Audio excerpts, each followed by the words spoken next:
O Senhor esteja convosco.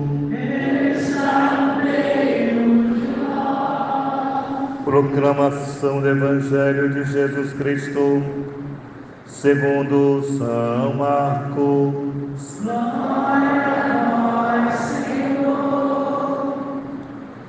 Estando com os seus discípulos em Cafarnaum, Jesus, no dia de sábado, entrou na sinagoga e começou a ensinar.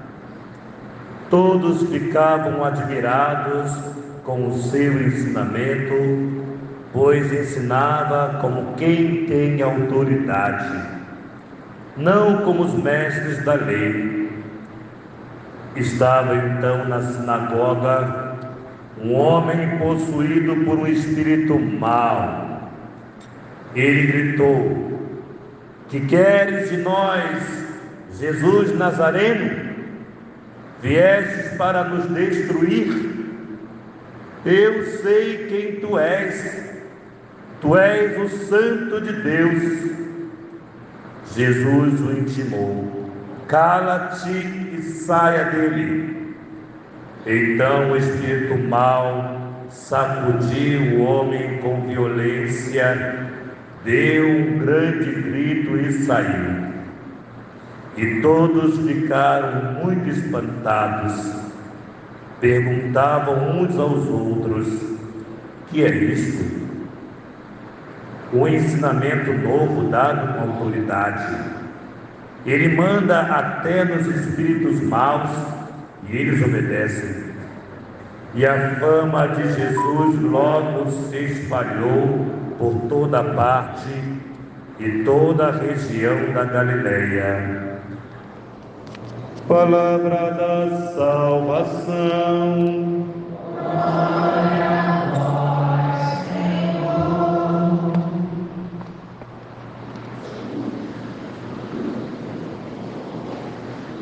Queridos irmãos, queridas irmãs, hoje a palavra de Deus quer nos colocar em prontidão numa atitude que se faz super necessária para o seguimento de Jesus, que é aprendermos a escutarmos. Nós da cidade grande temos extremamente dificuldade de escutar, de fazer silêncio. Haja visto até na nossa casa, se tem que ter uma televisão ligada, ainda que não estivermos vendo, um rádio ou alguma coisa, porque nós nos preenchemos de muito barulho, de muitas vozes, e acabamos sem sabermos ouvirmos a voz do Senhor. Ficamos logo inquietos. Aqui mora um grande perigo para o nosso discernimento diante de tantas coisas que precisamos decidir na nossa história, na nossa vida. Por isso, vai nos apresentar a primeira leitura, nos encaminhando a Moisés. Moisés, que diante da sarça ardente ouvia a voz do Senhor, e o povo já cansado do discurso mosaico cansava Moisés, e Deus prometeu a Moisés que daria àquele povo uma outra voz e que falaria em nome dele. E aqueles que, ai daquele homem que recebendo essa delegação, essa missão, fizesse o contrário da vontade de Deus. Deus está dizendo aqui, lá no nosso Deuteronômio, no livro de Deuteronômio, que o matará, se ele, em nome dele, de Deus, falar o que Deus não quer que se fale. Vejamos, amados, como é perigoso para todos nós, em especial para um sacerdote, para uma autoridade maior, um bispo, não falar o que Deus quer que se fale. Toda vez, amados, que nós falamos, e aqui eu vou fazer uma separação, daquele que fala na carne, na pessoa humana, na coisa humana, e aquele que fala no espírito. Quem fala na carne fala por si só. E quando falamos na carne, conduzimos para um caminho que é incerto, porque nós não falamos aquilo que Deus quer que se fale. Quando falamos no Espírito de Deus, falamos aquilo que Deus quer que conduzamos o povo. Por isso é muito difícil hoje evangelizar, porque tantos teólogos, tantas teólogas, que não ouvem a voz de Deus e quer pregar, quer anunciar, mas anunciar a partir do interesse próprio, não a partir do interesse de Deus. E aqui mora um grande problema, um grande perigo, é quando se tem um interesse próprio. Ora, um sacerdote que não exorta a sua comunidade, porque o dízimo vai cair, que caia, mas se faz necessário exortar, se precisar exortar, deve-se exortar a comunidade, sim, ainda que o dízimo caia, porque quem sustenta a nossa fé não é o dízimo sustenta a igreja, a manutenção da igreja, não é a nossa fé. Então, essa primeira leitura diz clara que se um homem de Deus não proclamar a verdade de Deus, proclamar a sua verdade, o seu ponto de vista, ele sofrerá as consequências. Então Deus não está de brincadeira com nenhum de nós. Por isso diz o salmista: não fecheis o coração, ouvi hoje a voz de Deus. Ouvi hoje a voz de Deus. Quem fecha o coração não consegue ouvir a Deus. Não consegue ouvir a Deus. Quando alguém está cheio de verdade, cheio de razão, eu fico imaginando assim, uma comunidade cheia de gente, ou seja, cheia de seres pensantes, inteligentes, capazes, raciocínio lógico muitas vezes, e os sacerdotes.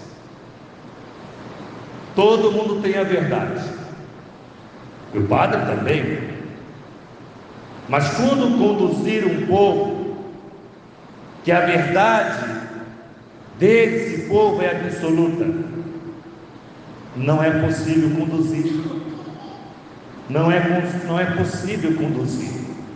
Eu sempre digo, eu sempre gosto de me dar 80% das minhas verdades, 80%,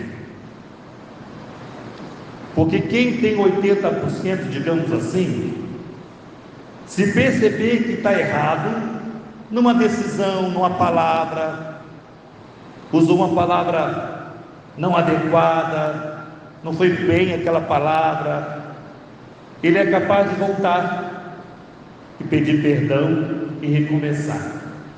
Agora, quem tem 100% não volta.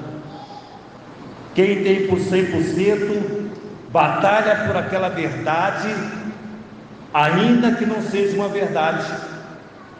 Compreende? A docilidade de nós ouvirmos a voz de Deus.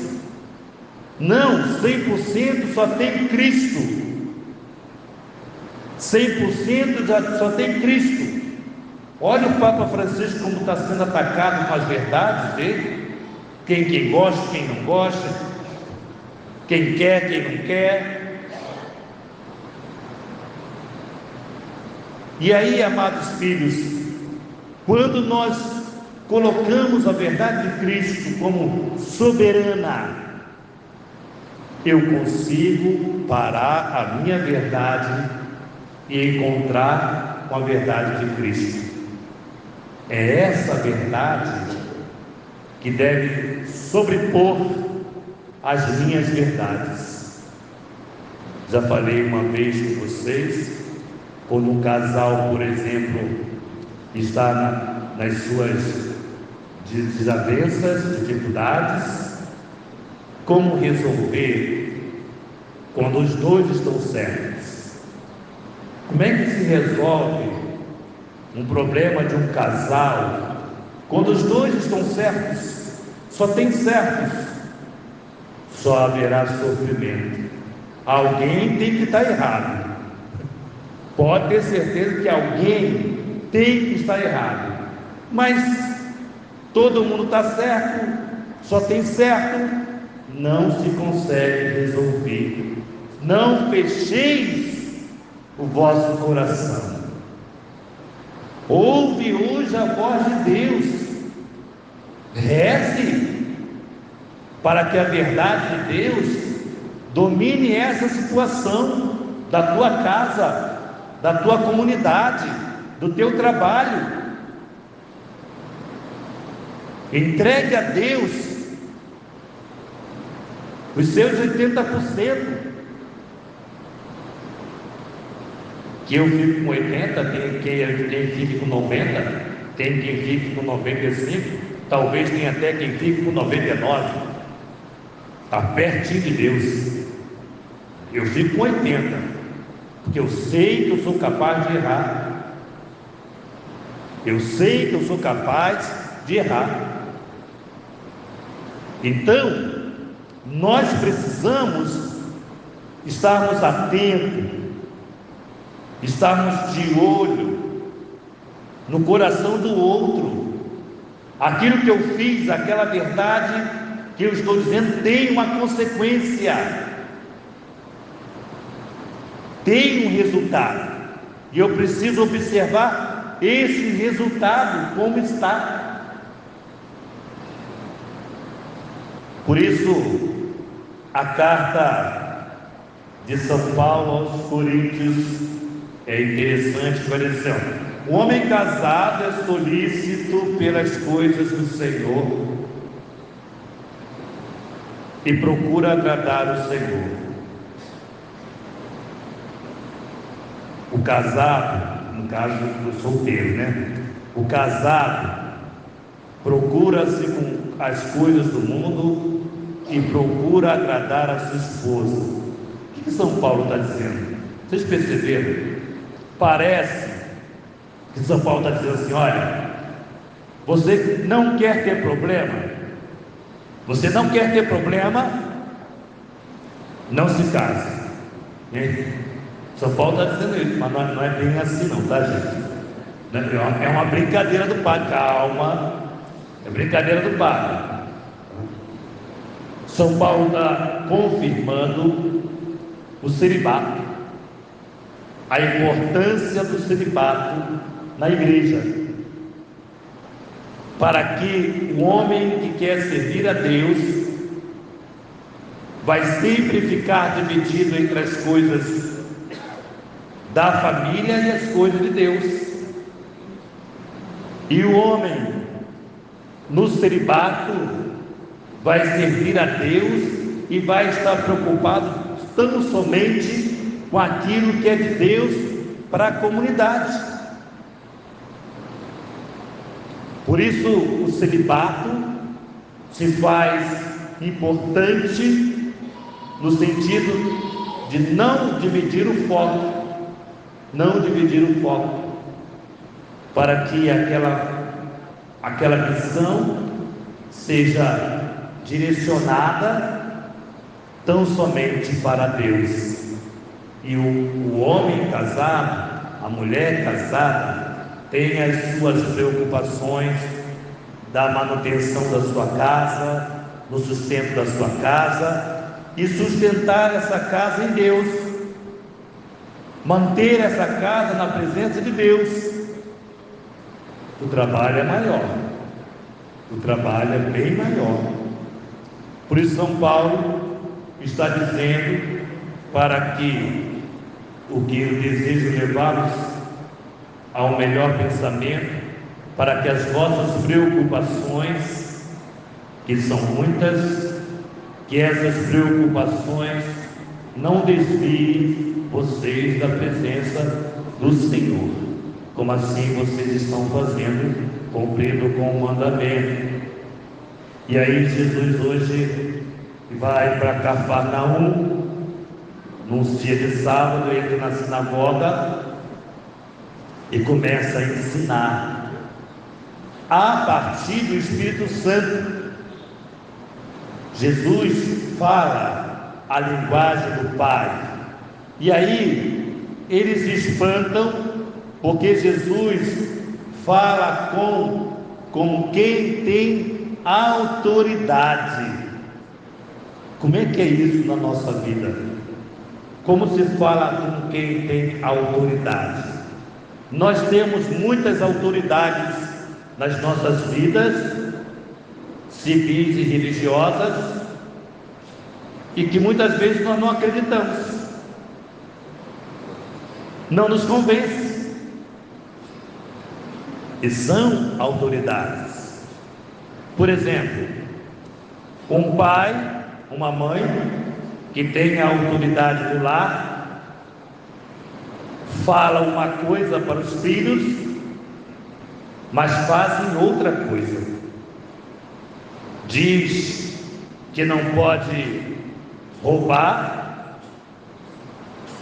mas no mercado dá o iogurte para a filha comer e não paga. Então, muitas vezes a gente vai usando de autoridade e ensinando, mas não com essa autoridade da fé, não com a autoridade que liberta. E aí a nossa autoridade ela fica mentirosa. As palavras que pronunciamos, elas não têm efeito, um efeito agradável de educar, de ensinar.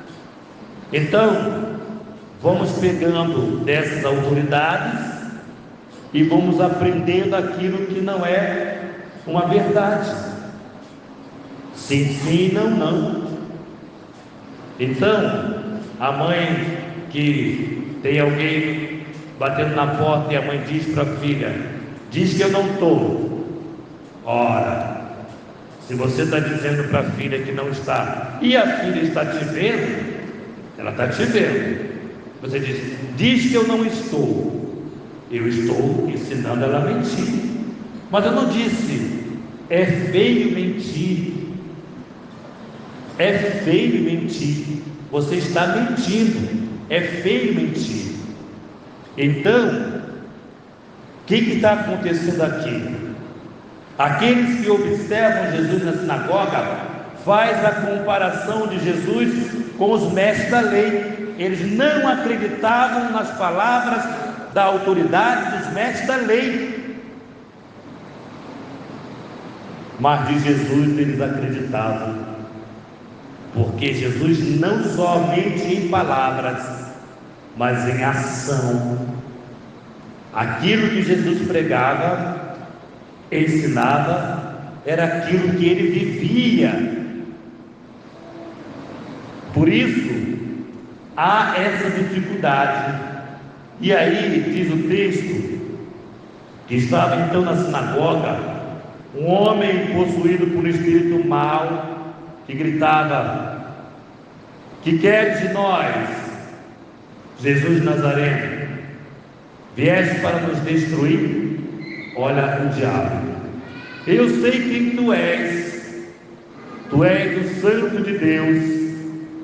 Jesus só disse uma coisa: cala-te e saia dele. Eu fico impressionado com essas religiões que eu ligo a televisão e eles gostam de entrevistar Satanás. Qual é o seu nome? E começa a fazer entrevista a Satanás.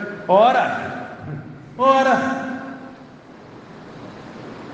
não se dialoga com Satanás, não se dialoga com o inimigo de Deus. Aqui o inimigo de Deus queria colocar Jesus dizendo, revelando quem é Jesus. Eu sei quem tu és o Santo, Filho de Deus. Até o demônio acredita em Deus. E aí nós vamos vendo gente ateu ou à toa, se dizendo ateu, que até o demônio crê em Deus. Porém, aqui o que faz importante é termos cuidado, porque todos nós, vou repetir, todos nós temos ações diabólicas. Todos nós. Muitas vezes temos ações inspiradas pelo demônio. Quando desejamos mal a alguém, quando falamos mal de alguém, quando prejudicamos alguém, quando fazemos alguém sofrer. E eu preciso utilizar da graça que é me dada pelo batismo e dizer para o demônio que entra em mim, que está em mim, e dizer: saia, em nome de Jesus. Eu preciso fazer isso antes de fazer qualquer ato de maldade com quem quer que seja. Eu preciso dizer para o demônio, que sabe quem eu sou, que sabe quem você é. Eu preciso dizer para ele: saia, em nome de Jesus. Eu preciso exorcizar o demônio que entra em mim. E aí, amados filhos, eu vejo pela cara, os olhos abertos de vocês, em mim, Padre, em você, meu amor, em você. Precisamos escutar a voz de Deus e não a voz do inimigo de Deus, porque Jesus disse: cala-te. E se tiver vontade e desejo de fazer qualquer coisa que não seja de Deus, você tem que dizer: cala, porque não foi para isso que eu vim ao mundo. Olha que palavra bonita de Deus para nós. Olha como Deus quer nos libertar. Não fecheis vossos corações. Ouve hoje a voz de Deus. Não tem essa coisa, não vou te perdoar. Não tem isso, não tem isso. Isso é diabólico.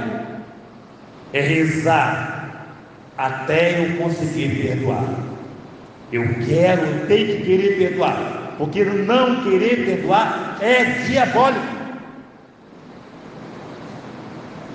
Então a graça de Deus me sustenta e me leva à experiência do perdão, ouvir a Deus, ouvir a voz de Deus, que me chama ao perdão, perdoai-vos uns aos outros. Não foi Jesus que disse?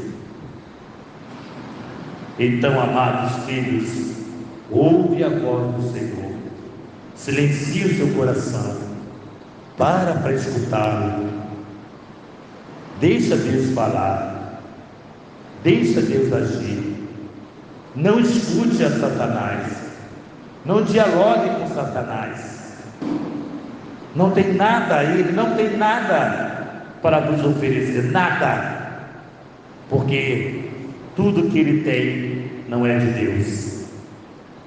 Então que hoje essa palavra possa nos ajudar a enfrentar o mal que habita em nós com a graça copiosa de Jesus Eucarístico que recebemos. Jesus nos ama e Ele faz calar o mal que pode surgir em nós. Louvado seja nosso Senhor Jesus Cristo.